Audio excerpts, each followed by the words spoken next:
MG Pratheesh എന്ന പ്രതീഷ് ആ വിധിന്യായത്തിൽ എന്തുകൊണ്ട് ഇത് റയറസ്റ്റ് ഓഫ് ദ റയർ ആണെന്നും എന്തുകൊണ്ടാണ് ഈ പ്രതി തൂക്കുകയർ അർഹിക്കുന്നതെന്നും സംശയങ്ങൾക്കിടയില്ലാത്തവണ്ണം കോടതി എഴുതിയും വെക്കുന്നുണ്ട്. പ്രതീഷ്,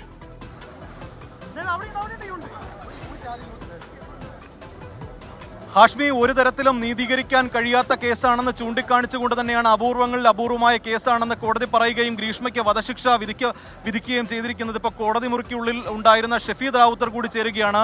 അപൂർവങ്ങളിൽ അപൂർവമായ കേസാണെന്ന് വിധിച്ചുകൊണ്ട് തന്നെ ഗ്രീഷ്മയ്ക്ക് വധശിക്ഷ വിധിച്ചിരിക്കുന്നു. എന്താണ് ഷഫീദ്?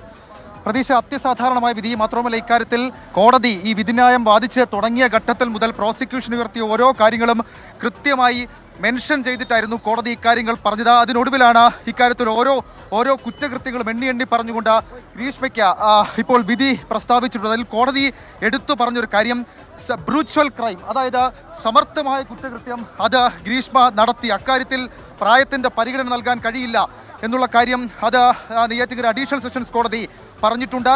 മറ്റൊരു പ്രധാനപ്പെട്ട കാര്യം, നിരീക്ഷണത്തിലെ ഓരോ ഭാഗങ്ങൾ പഠിക്കുമ്പോഴും അത് വായിച്ച് കേൾക്കുമ്പോഴും നമുക്ക് മനസ്സിലായത് പ്രോസിക്യൂഷൻ നിരത്തിയ തെളിവുകളെ ആ രീതിയിൽ തന്നെ കോടതി കണ്ടു എന്നുള്ളതാണ്. അതായത് മാധ്യമ വാർത്തകൾ നോക്കിയല്ല താൻ ജഡ്ജ്മെന്റ് പറയുന്നത് എന്നുള്ള കാര്യം ആദ്യം തന്നെ ഒരു മുൻവിധി എന്നോണം എടുത്തിരുന്നു.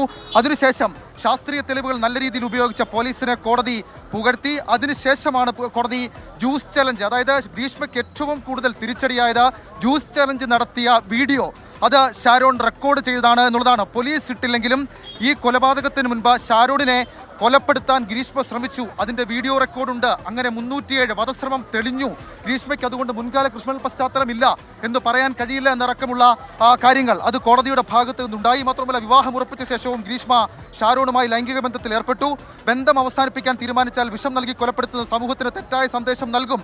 അങ്ങനെ ഓരോ കാര്യങ്ങൾ പറഞ്ഞുകൊണ്ടാണ് വളരെ കടുത്തൊരു ശിക്ഷ, ഒരു തൂക്കുകയർ തന്നെ ഗ്രീഷ്മയ്ക്ക് കൊടുക്കാൻ, പാറശാല ഷാരോൺ കൊലപാതക കേസിൽ തൂക്കുകയർ തന്നെ ഗ്രീഷ്മയ്ക്ക് കൊടുക്കാൻ ഇപ്പോൾ കോടതി തീരുമാനിച്ചിരിക്കുന്നത്.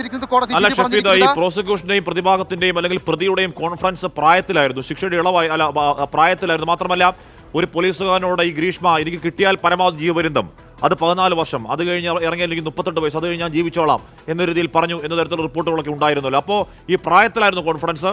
പ്രതിഭാഗത്തിന്റെ വാദങ്ങൾ അത്രയും ഈ പ്രായത്തിലൂന്നിയായിരുന്നു. അതിന്റെ കടക്കൽ വെട്ടുകയായിരുന്നു കോടതി.